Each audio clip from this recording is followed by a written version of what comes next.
Dear participants, it's a great pleasure for me to be able to address you all and also give this 5-lecture module on applications of radioisotopes in healthcare. And as we are starting the event on a very auspicious day, April 14, which is the New Year's Day in many parts of India, let me wish you all a very happy New Year as per the Indian system. Some celebrated it yesterday itself.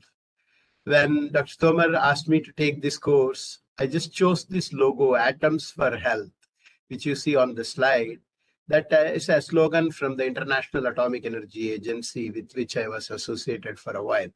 It tells it's the role of nuclear techniques in medicine. We are, of course, going to confine ourselves to the role of radioisotopes in healthcare, but a broader one, Atoms for Health, that sounded very appealing. So I thought, let me just put that as the beginning. This is going to be a 5-lecture module, and we will be calling upon a lot of information that had been covered already by in the previous modules by the eminent faculty. Dr. A.V.R. Reddy gave you a talk on the radioactivity, nature of it, the interaction with matter, radiation detection, and so on. That's a very fundamental, important part for the entire healthcare application that we will talk. More importantly, the nuclear reactions and the production of radioisotopes. This were covered by Dr. P.S. Tomar, especially the production of isotopes in his last 2 lectures, L5 and L6. I made it a point to attend that because that gives me the continuity, and I also know what had been already conveyed to you people so that we could build on that line. I do not know how many of you might have attended. There was a virtual event held on the 1st of March, which was to commemorate the 125th anniversary of the discovery of radioactivity. The Vice Chancellor, Dr. Vasudev Rao, made a very important statement there. I thought I should quote it here. History of science is as important as the science itself. This is something very important to remember because lots of things have happened over 50, 60, 70 years, and evolution is a continuous process. Evolution does not mean we forget how very early humble beginnings were made. So I thought I should just sort of remind you that this is the kind of a storytelling of how the radioisotopes are used in the healthcare part. It's essentially linked with the syllabus. So let's recall the syllabus itself. What is the syllabus? Many of you would have taken note of it. It tells about the concept of radiopharmaceuticals, nuclear medicine, then the diagnosis of disease. There are the acronyms SPECT, PET, radioisotopes for therapy, teletherapy, brachytherapy, etc., etc. Keeping the same spirit in mind of the syllabus, what we are going to broadly cover will be as follows in this 5-lecture module. We will have to naturally first delve on the basics and the basis of the applications, the principles, the concepts, what are the radioisotopes, particularly in the healthcare area, etc. This itself, the introductory thing, will complete the first lecture. Then, as the syllabus lays the emphasis predominantly on the nuclear medicine radiopharmaceuticals, nearly 50%, that is 2.5 lectures, will be devoted to that. The other important and probably the more well-known branch to many of you, whose family member, somebody could have had a cancer, therefore they would have taken what is called a radiation treatment. That radiation therapy, that would be coming in the 5th lecture. There are also certain miscellaneous applications beyond this nuclear medicine and radiotherapy, but they are very much relevant in the healthcare area. So we will briefly be touching upon them as part of the lecture 4 at the end of nuclear medicine radiopharmaceuticals. As the world grows, we all know there are the issues, concerns to do with violence, terrorism everywhere, and the nuclear field is no exception. Because of that, there are some security concerns related to certain amount of the radioactive materials. This does affect the healthcare applications a bit. So we will see a little bit about that, not to be left out towards the end. So this is how the syllabus is built within this 5-lecture module. That brings us directly to the very first, that is today's lecture, where we are going to cover the basics of the radioisotopes used in the healthcare, the principles of the applications, as well as the range of applications which are there, and what exactly we may be able to cover in these limited number of lecture modules. So that's the introductory part of it. We get to the radioisotopes. You all know, you have heard already the full lecture on the nuclear structure, instability, which gives rise to unstable isotopes, and they could be giving rise to a certain amount of radioactivity. So the radioisotopes, which are the unstable isotopes of the elements, they become a very, very important tool. But I'm sure somebody would have told you already about radioisotopes. Just to put things at ease, many of you would have already studied a lot, but we are all radioactive. We all carry potassium in our body. And as you know, in the natural potassium, there is one unstable isotope, that is the potassium 40. It is present in a very small percentage, as the slide shows, 0.0117. But if you take an average person, 60, 70 kg person, that means we are carrying something like 15 to 18 milligrams of 40, the radioactive material in our body itself. But that's an extremely small amount of radioactivity. It has a very long half-life. I only gave that example just to put at ease that the concept of radioisotope is something very inherent. We all face it daily. We have it in the air around us. There is a very limited amount of the carbon-14, which is cosmically produced, which is also there in the atmosphere. So those carbon-14 or the potassium are part of our life, part of our human beings like us. So that's the type of a radioisotope which is even naturally present, but they have not very directly helpful beyond a certain point. So there is scope to produce a large number of radioisotopes artificially, and one can use them. And it is in that context that March 1 event, which I mentioned, the 125th year of the discovery commemoration event, Henry Becquerel's discovery, followed by the Curie couple, Madame Marie Curie and Pierre Curie. A large amount of radioactive materials which are naturally present were discovered, and that gave rise to a lot of other isotopes to be looked at. But something, like in the topic of the lectures, which is the healthcare, the very early use, more than 120 years back, as soon as they had some natural radioactivity, there was a feeling it could be used for medical purpose. So a radium source was kept near a TB skin lesion, where the tumor is there for a person, the TB is there. That was tried in a very crude manner. Of course, way back, 120 years back, we have to go on. Same way, in 1913, a natural radioisotope was injected for studying certain diseases. This is to say the curiosity has been there in the very early days as soon as natural radioactivity itself was found. Many of you might have heard about this professional body, Indian Association of Nuclear Chemists and Allied Scientists. It has a website, encast.org, I think. And there you will find a lot of their bulletins. And one of them, which I call the collector's item, is on the Nobel Prize stories of the people who got it for nuclear sciences. Just shown that book's cover page here. I would strongly urge, out of the various things to study, that should be one book which you should take into account, which will give you a lot of information. We are some few slides essentially recalling what had been talked about by Dr. Tomar and earlier perhaps by Dr. Reddy. Tomar, I heard, so I knew he has told you about this. And some more would have been told by Dr. Reddy also. In general, the radioisotopes, the instability comes to do with an excess amount of neutron than in the normal stable element, or a reduced number of neutrons than what is present in the stable element. So correspondingly, we call them neutron-rich radioisotopes. For example, iodine-131. The stable iodine is iodine-127. Compared to that, you have 4 more neutrons in iodine-131. So that we call neutron-rich. The same thing applies to cesium-137. Cesium-133 is the stable one, and you have cesium-137. Just to give an example on the neutron deficient side, you can take the stable cobalt that is containing the mass number 59, whereas cobalt-57 is a radioisotope, and that you can see it has got 2 neutrons less. And that's how the mass number is different. That cobalt-57 is a neutron deficient radioisotope. So the neutron rich, neutron deficient. Then there are also metastable nuclides. Some of them are very important in nuclear medicine in that sense that they are only metastable. They mostly undergo what is known as isomeric transition to the stable or to the ground state. And that kind of a thing we mark with the word M for metastable. You know, cesium-137 decays barium-137 and then goes stable barium-137. Same way, tin-113, indium-113M, both these isotopes as well as the other one, 99M technetium, Dr. Tomar had mentioned in his talk.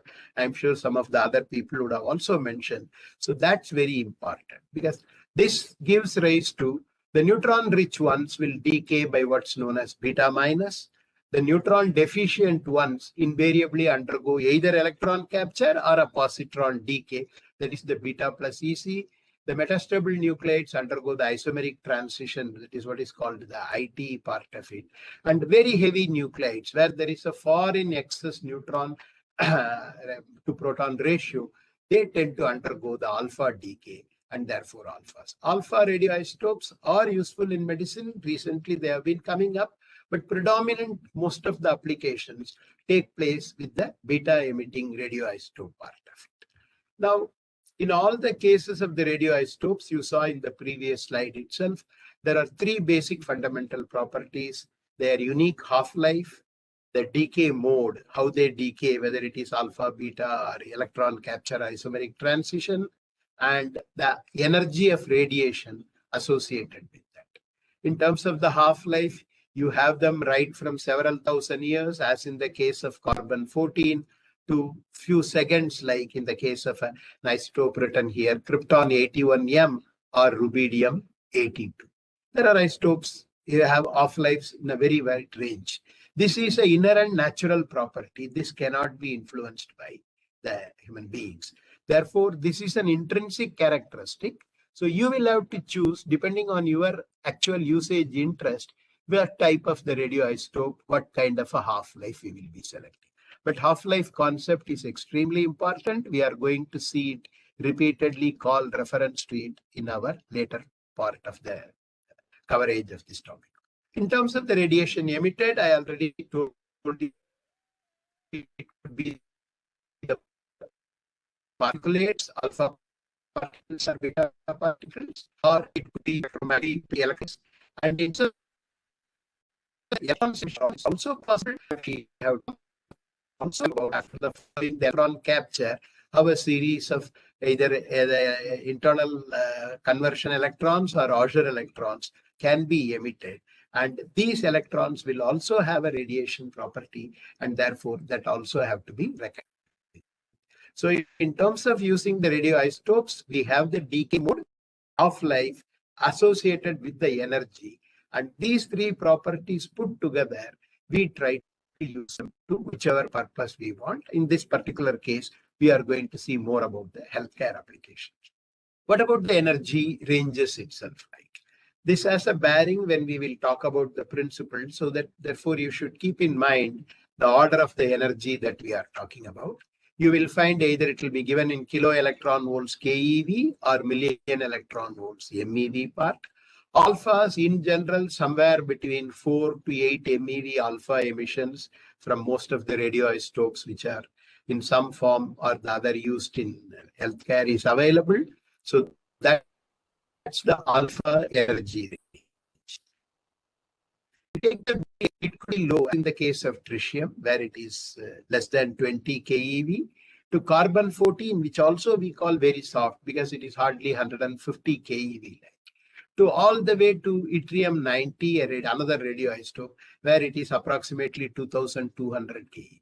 So somewhere from less than 20 keV all the way up to 2200 keV, beta energy emissions are available. This will have a purpose. When we talk about the principles of application, we will find that for some application, we need very large beta energy, and for some, we will need medium or low. And therefore, this energy range, again, it's available on the isotopes. But all the required properties may not be available on the same isotope, but a range is available. Therefore, depending on what we are going to do, where we want to use it, we will have to be choosing it. How about the gammas? Gammas, once again, like the beta range, starts from less than 100 keV gamma rays all the way up to 1330 keV for the cobalt 60 isotope. Cobalt 60 is one of the very important isotopes we will be covering, and that has got a very, very high energy gamma emission. To one of the isotope which you have heard already, technetium 99M, it has got 140 keV. So once again, in the gamma, you have from less than 100 keV gamma emission all the way over 1000 keV gamma emissions are available. So depending on how much penetration we want, we will be able to have. You would have also heard about positron. That's an antiparticle which undergoes annihilation with an electron, and the mass is converted into energy, and the annihilation photons, we traditionally tend to call them as equivalent to gammas, but a technical correct name is annihilation photons. Annihilation photon will have 511 keV. This is another very important energy range which is extensively used in the healthcare, and that's something very, very important. So once again, in gammas, you have a range, very low gamma energy to very high, and somewhere in the kind of the middle, this annihilation photon, and which has also got additional properties which makes it very attractive. We will see the part like it. Now, conversion electrons. This is an alternate mode to gamma emission. You know, when an excited state, the nuclide comes down to the ground state, it tends to emit gamma, and instead that energy could be used to knock out one of the electrons. And then that electron is called the conversion electron. So those kind of radiations are also present in some of the isotopes. For example, iodine 125, it's another of the iodine isotope 60 days, which has got 27 to 35 keV conversion electrons and Auger electrons. Auger electrons are nothing but the characteristics X-rays undergoing again something equivalent of the internal conversion. And that was discovered by Auger, so therefore we call them the Auger electron. So you have a huge energy range, half-life range, and decay mode. Alphas or betas or pure gamma emitters. These all make the isotopes very helpful for the various applications. We will just quickly touch on two slides just to recall whatever extensively in two full lectures Dr. Tomar talked to you about. The radioisotopes are produced by utilizing nuclear reactions. For the nuclear reactions, either you need the neutral particle neutron or the charged particle like protons. Where do you get them from? The neutrons are available in the research reactors like Dhruva in our kind, India, Trombay, and also the upgraded Apsara reactor. These are the ones where you produce predominantly neutron-rich radioisotopes. You take a target inside, it resides in the reactor for a few days or so, gets irradiated, it gets activated, comes back, we process them and take it. So this is a very common, very predominant method of large-scale radioisotope production. Dr. Tomar has nicely elucidated to you where you will prefer a reactor, where you will prefer a charged particle. We need isotopes from both the sources for medical applications. That's the reason why we said production source for radioisotopes for healthcare means you need both the reactor and the charged particle accelerators like the cyclic accelerator, cyclotron. They both together give you practically all the important isotopes that one needs to use in healthcare. So it is both are very, very important. Both the channels we have access in India. We have a new cyclotron, medical cyclotron, and commissioned one more small cyclotron in Braille in BRC's medical unit there that was commissioned about 20 years back. And similar medical-based compact cyclotrons are also available in a number of other centers where it is used for medical purpose. There are more than 20 such. That's what it says. There are many in other sites like. These two become the very predominantly important sources, and the nuclear reactions are either N-gamma, NP, variety, whatever Dr. Tomar has already discussed with you. And in charged particle, even though theoretically you can use protons, deuterons, alphas, predominantly it is the proton use which is used for large-scale radioisotope production, which is used in the healthcare sector. We also made a mention in the terms of the radioisotope accessing. Dr. Tomer referred to you about fission products. I had covered you the reactor-related part of it. There you would have learned about the fission reactions. You may hear more from Ms. Roy when she covers the full fuel cycle for you. It's important to know that when the uranium undergoes fission, a very large amount of radioisotopes, which are called the fission products, they are all there in the fuel element. And the fuel elements which are cooled, quite cooled means kept in storage for a pretty long time. Very many short half-life radioisotopes would have decayed. Still, there will be plenty of very useful isotopes there. And one of them is actually cesium-137. Another important one is 90 strontium. Both these isotopes are used in medicine. We will see their applications later. They come from what we call as spent fuel reprocessing stream. Spent fuel reprocessing stream gives you certain important medical isotopes. But there are also, but I told you, you are processing them post very, very large amount of a cooling decay time to let many of the short half-life radioactivities to die away on the spent fuel, because the spent fuel otherwise will be far too radioactive to handle immediately. But what do we do if you want to produce a relatively short half-life isotope, which is only a fission product? Dr. Tomer mentioned to you about one very important isotope there, molybdenum-99. Now, that is produced in the fission, and there is great interest in accessing that. For that, what do? You take the uranium itself as a target into the reactor. Instead of sodium as a target for sodium-24 production, you are taking uranium itself as the target into the reactor, and following a relatively limited short irradiation, the uranium is literally reprocessed. But here it will not be like spent fuel, a very large amount of radioactivity. It would have been very small.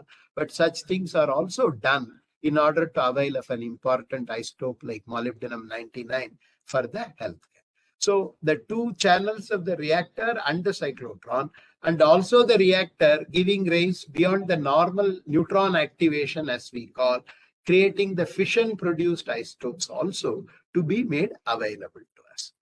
Now, this is a simple small table just to elaborate more on what Dr. Tomer had already covered to you about the various important isotopes, the target material which goes in, what is the type of the nuclear reaction that takes place.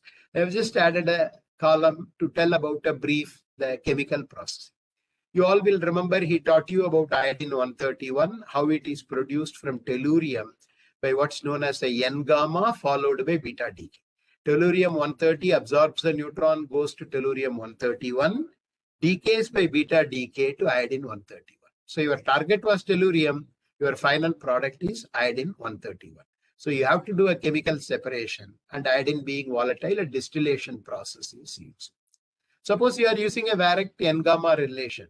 Again, an isotope which has been mentioned, which is very important medically, is lutetium-77. And for that, you are taking a lutetium target, lutetium in the form of oxide.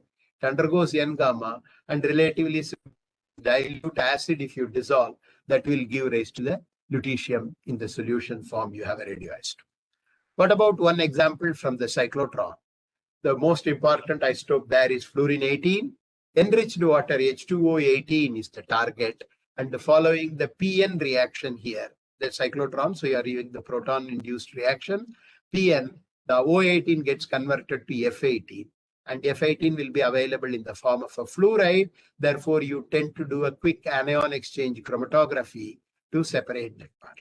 We need to remember the chemical processing, purification, final product will have to be compatible with the half-life.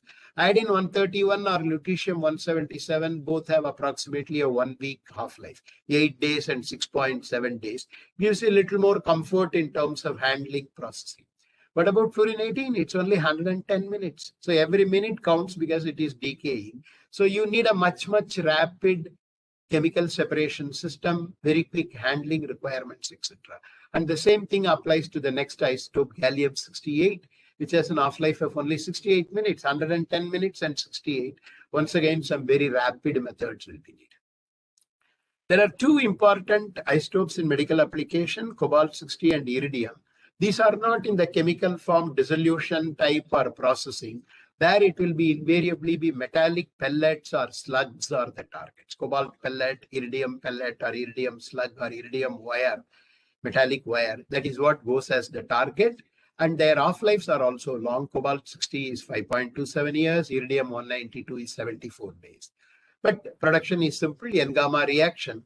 So the post-irradiation, in these cases, the irradiation will be a larger one, prolonged one, like the retrieval, encapsulation, welding them. That is, they will be encapsulated in a stainless steel material, like, and then they would actually be welded, and the sealed sources will be prepared.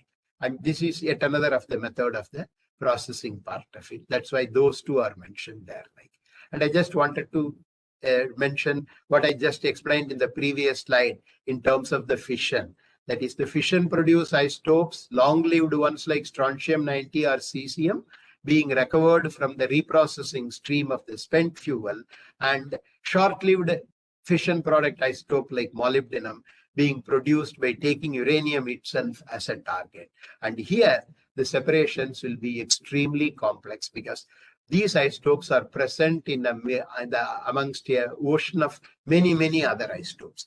A very large amount of radioactivity, very high chemical affinity methods will have to be done and used. But such techniques have been developed, they are available, and therefore one is able to access all these isotopes for the various medical applications. Now, we shift to the principles part of it. In the principles part, the very first principle is going to be, again, this was something which was mentioned by Tomar.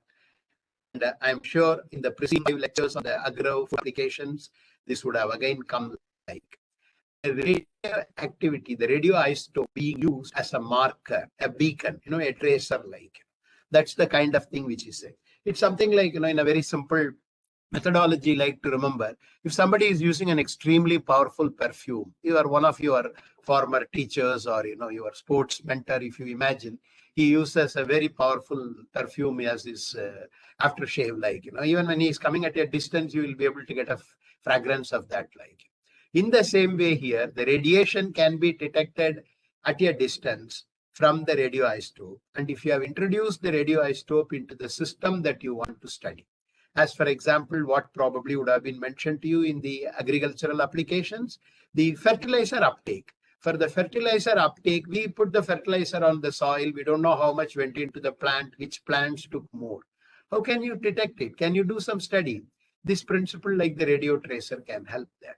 If you will have, instead of the normal phosphate, phosphorus 32 containing radioisotope containing phosphate, that will behave like phosphate. It will go in from the soil into the plant, but it is also containing the P32 radioactivity. So you will be able to detect without having to look for any chemical separation or so, how much radioactivity from the soil has moved into the plant, and in the plant where exactly the radioactivity has gone. So you have traced the pathway of the phosphate that you applied by following the radioactivity of the P32 associated with the phosphate. This is precisely the part of the radio tracer principle. You need to, of course, have the element that you want to study or follow, and it should have an appropriate isotope. I took the example of phosphorus. It's got a nice beta emission, relatively a high energy beta, 1.7 MeV emission, which is easy to detect externally. Therefore, you will be able to see. You can not only just measure, you can also monitor it as a function of time. How long it took for what you applied on the ground to come into the leaf. This is the very typical example which we cite more for ease of understanding. But the same thing you can apply in the case of human beings. For example, we all talk about iodized salt. Iodine is needed for our thyroid. I am taking iodine. Now, whether the iodine that you took, whether it is containing iodine, radioactive, if you put a radioactive iodine a little bit with the regular iodized salt, and if you just give it to the person. Now, because it is iodine, it is going to behave like iodine. It's also radioactivity, so it will be giving you the signal. So you will be able to show, yes, the iodide I gave, it really went to the thyroid. We are not going to do that. I am giving that as an example principle for the radio tracer. But use radioactive iodine in patients, in human beings, to study their thyroid. That's actually the medical part of the application that comes from this principle that the element and its radioisotope will have the same pathway of movement. So as long as you are able to maintain that integrity, chemical integrity, you will be able to follow. Because you are going to only measure the radioactivity, you will not be able to see anything else inside the system. Therefore, this faithfulness of the chemical element form, the radioisotope tagging together will be extremely important. And this principle is extensively used in all the medical applications, medical imaging part. It comes essentially to do with the very ease of reduction, ease of detection. Not only detection, just counting, not the number. You will also be able to map. You can sort of look at point by point the radioactivity distribution in an organ. Therefore, you are able to actually do a mapping of it.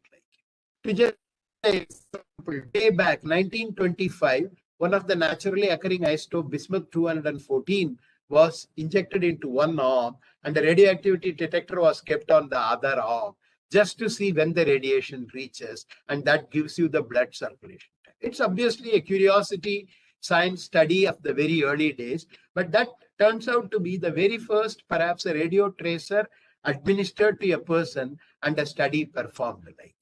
So that's giving the principle of radiation is easily detectable. I have given it, and therefore I'm calculating now blood circulation time. A kind of imagine go way back in that arrangement. And of course, now we have a much more sophisticated arrangements. We have the radiation detectors, and if you have given a particular isotope, for example, fluoride will go to the bone. So if you have a fluoride along with radioisotope, and then you do a radiation detection, you will be able to get the type of the image shown here, which means the fluoride is there, and therefore the fluorinating activity is seen. And that's actually helping you to do an organ imaging. In this particular instance, it's the bone imaging. The same thing can be done for a thyroid, kidneys, liver, any other organ, as long as you have the right compound which will go to that organ, and you have a radioisotope to be put on the compound. And this is the principle which won actually the Nobel Prize for Professor George Hevesy, but it was not purely an accidental discovery. He had struggled for more than 2 years to separate the radium's decay products. And at that time, the development of the things were not so high to clearly know that when you have had 4 points of the decay chain of the radium, what you call the radium D, will actually be a lead isotope. They all know only it has the decay product radium D, and he could not separate it at all from lead for 2 years. And therefore, he said, I can use this to mark lead. So that to study some lead in the plant biology studies, he could use that. And that principle was the later led to his getting the 1943 Nobel Prize for radio tracer technique. But there is also a nice anecdote story. Stories are always easy to tell the principle. Therefore, I have copy pasted the text of what is available. In short, what it means is when he was staying as a paying guest, PG, in Manchester during those research days, he had a suspicion that his landlady is recycling the old food. So what he did quietly one day at the end of the dinner, just spiked some radioactive material which he has pinched from the lab into that food and left it. Of course, a small quantity. And 2-3 days back, when he felt the same stew as on the table, he had that electroscope to detect the gold. It's called the gold leaf electroscope to detect the radiation. He brought it to the table and showed, and then told the lady, this is the recycled, this is the proof.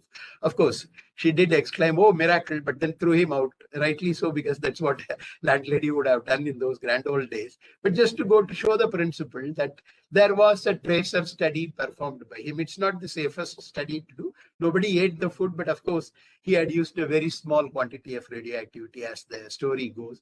But just to tell, this is the genesis of the radio tracer principle, and that has been extensively used in all the biological systems.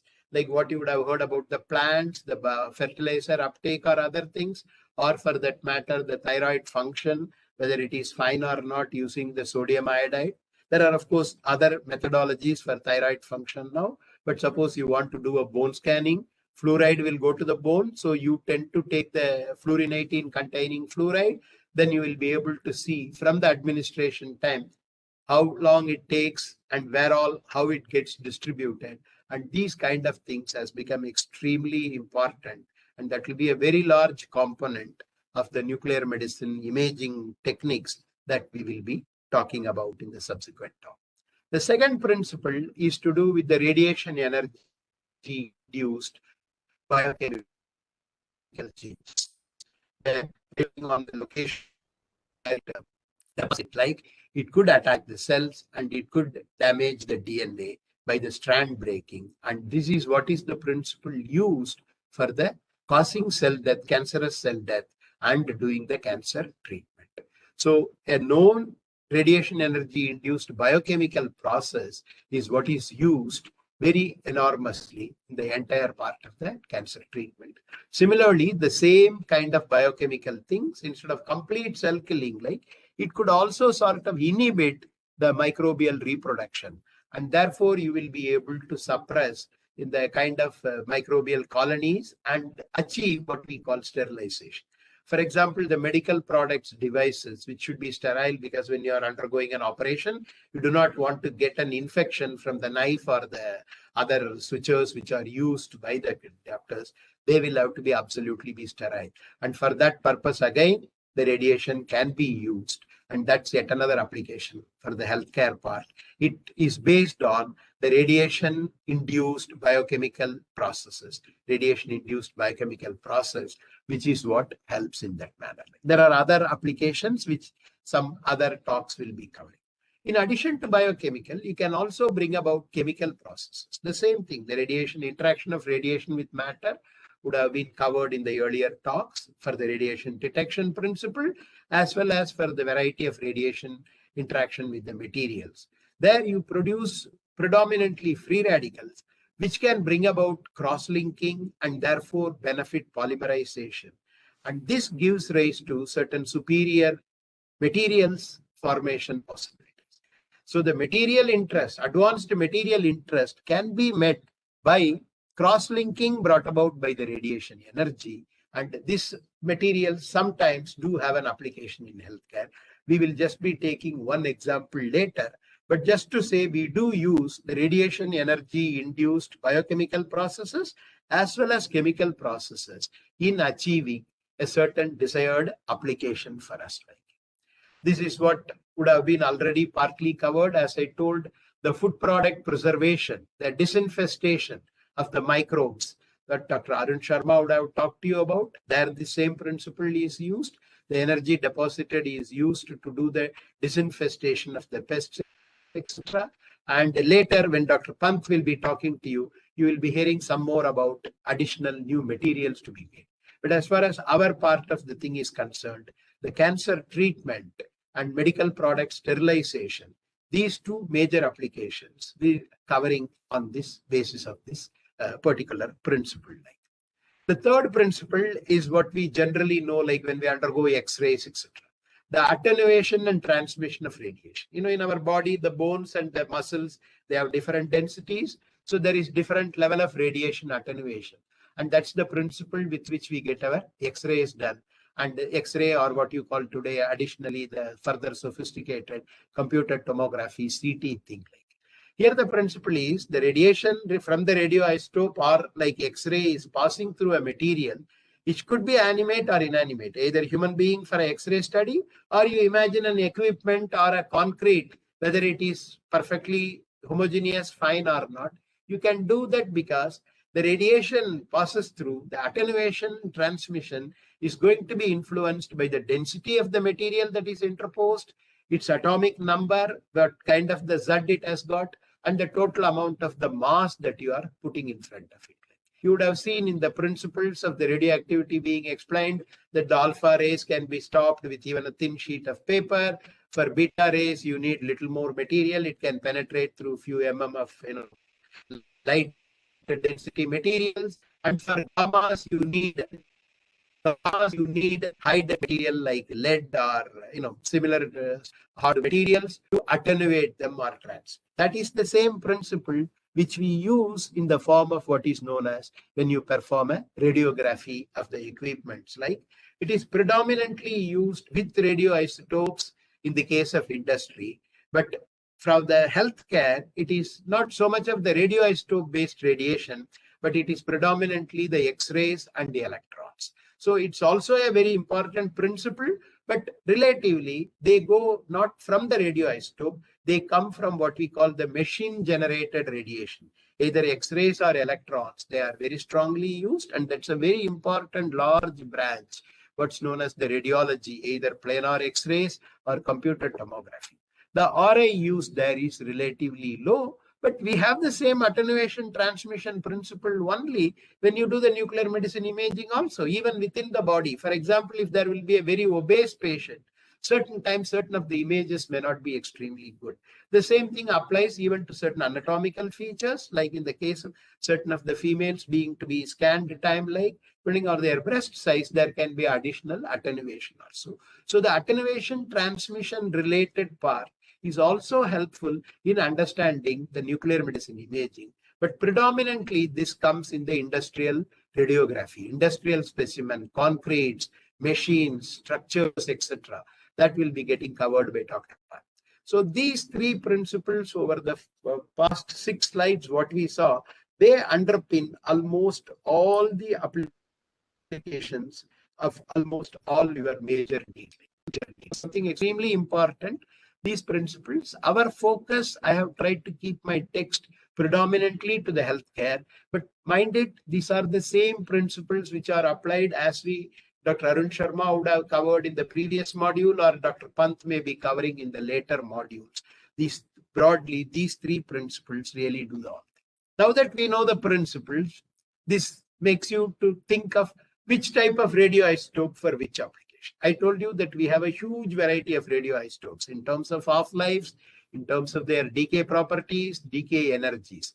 Which one to choose for which? That will be dependent on whatever you heard in the preceding 5-6 slides related to the three principles. First of all, for the healthcare, our idea is going to be which is the radioisotope of element of interest type.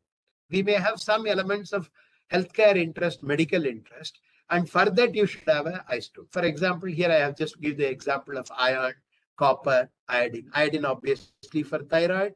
Iron, we know it's a very important element for our body, and iron deficiency leads to a lot of difficulties.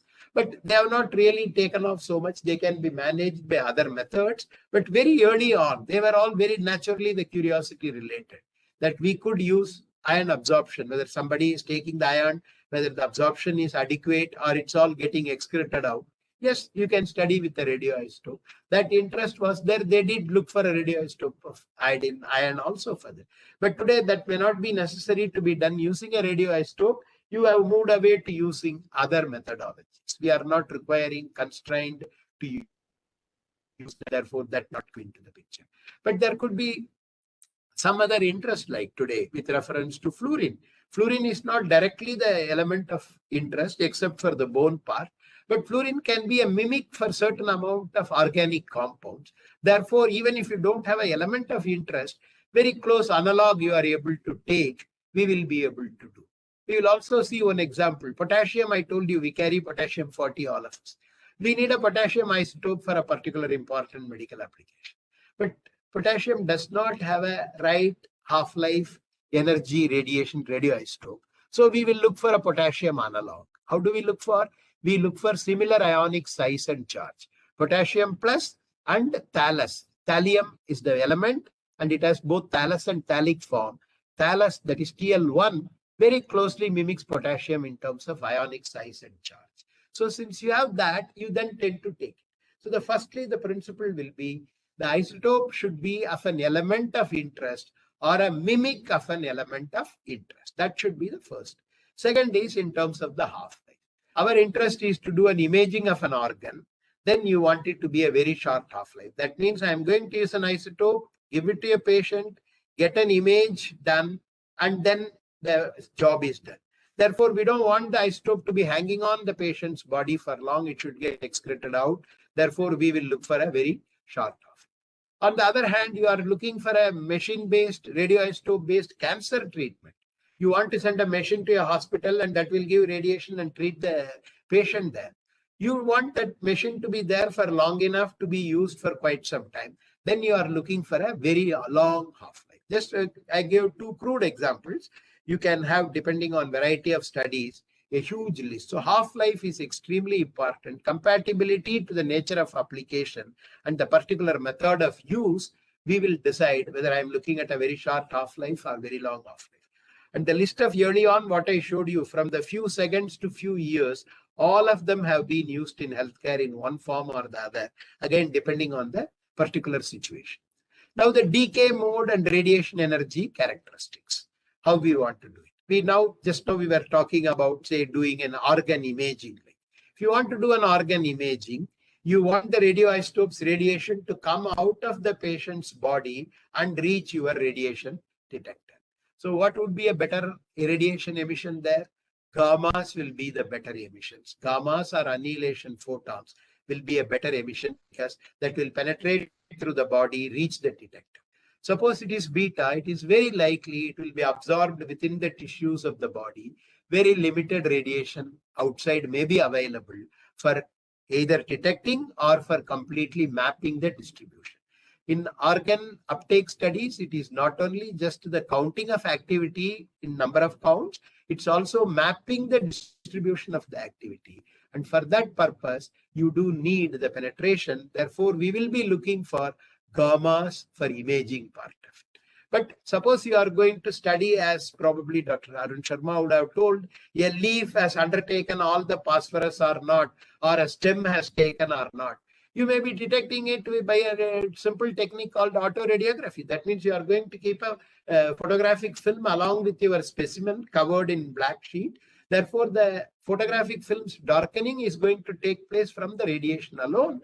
And that autoradiograph, what you get, can be even using the beta. So it all depends on what is the particular purpose. For a bulk of the healthcare part of it, we will be looking for the gammas with reference to the imaging. But what happens if you want to use the same thing for the therapy part of it? There you would like the radiation to be deposited within the short volume area that you require. There, the better one will be the alphas and betas, because alphas, betas have a short range. They are going to deposit all their radiation within a short area. And therefore, for a therapy purpose, if you are going to keep the radioisotope close to the cell which you are going to treat, close to the organ or the tissue being treated, that's what's called the close to treatment area, betas will suffice.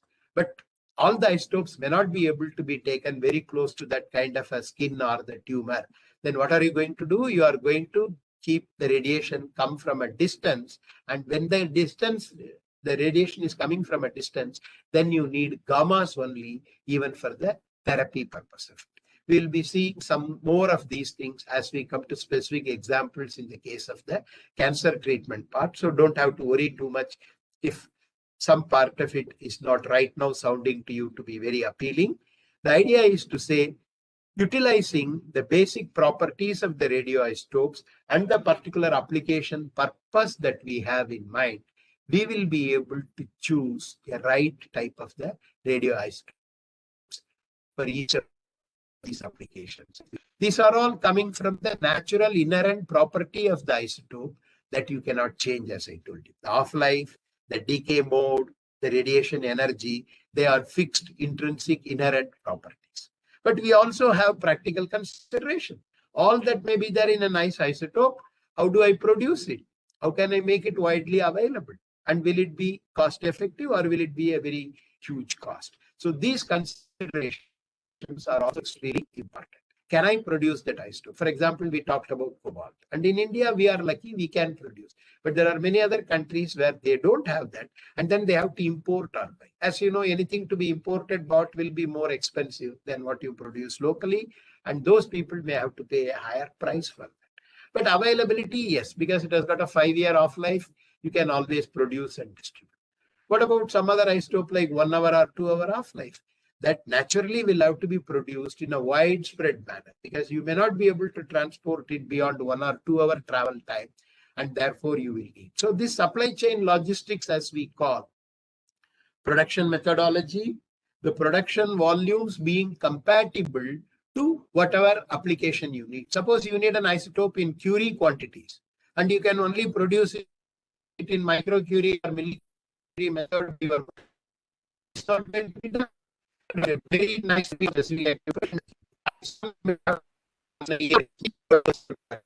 a cycle.